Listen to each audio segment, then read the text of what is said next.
आज विशेष सूत्रु खबर पाई कटक जिला अबकारी अधीक्षक श्री करुणा शंकर तिवारी निर्देशक्रमे कटकर 2टी स्थान में अबकारी विभाग पक्षर चढ़ाऊ कर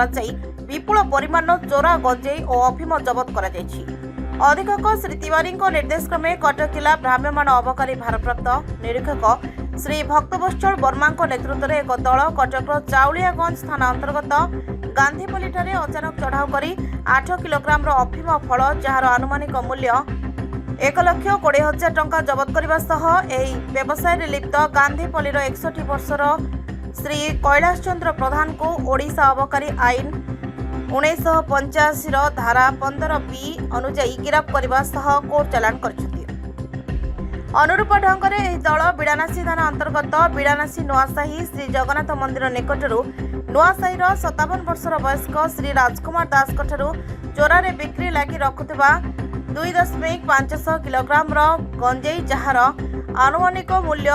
25,000 टंका जबत करने चोरा गंजेई बेपारी श्री दास को ओडिशा अबकारी आईन 1985 धारा 20B अनुजाई गिरफ्त कर कोर्ट चालान कर